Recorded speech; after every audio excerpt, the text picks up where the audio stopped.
sobrang harap yung dalawa na yan. Pag magkakasama kaming tatlo, lagi nagyayakapan. Nagyayakapan? Opo.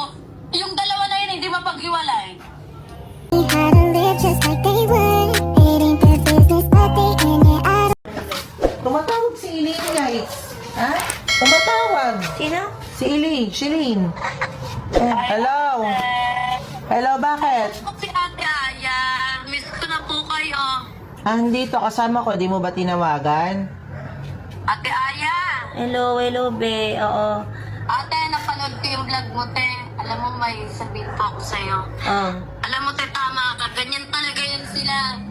Sobrang ano niyan, sobrang harap yung dalawa na yan. Pag magkakasama kaming tatlo, lagi nagyayakapan. Nagyayakapan?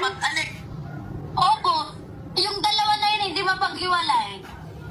Kabi na nga. Ano mo? Oh. Ate, kamusta ka naman po? Eto, Grabe talaga si hindi Elaine, okay ngayon kasi nahanap namin si Elaine eh. Grabe naman sa te. Tignan mo yung mga ginagawa niya naman sa'yo. Grabe naman siya. Di ba siya naaawa? Saka wala pa sila ni Saidi. Kahit maliligaw, hindi dapat sila masyadong dikit sa isa't isa. Grabe naman sila. Kaya nga eh. Pero hindi ba kumontak sa'yo si Elaine ngayon? Wala bang inano sa'yo? Sinabi. Sinabi? Po. Ha? Hindi ko na nga po yung nakakausap eh. Sabihin ba natin? Sabihin mo, baka kasi may maitulong din siya. Tawag dito si Elaine. Bakit po? Si Elaine kasi is nawawala ngayon.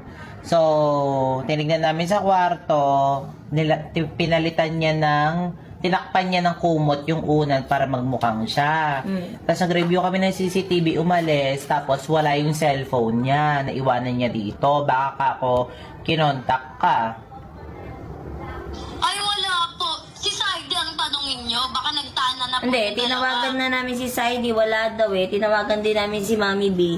Ando lang daw si Saidi, hindi naman umalis. Pero pinagtataka ko kasi yung cellphone niya Baka po, iniwan. baka po nagsisinungaling si Saidi.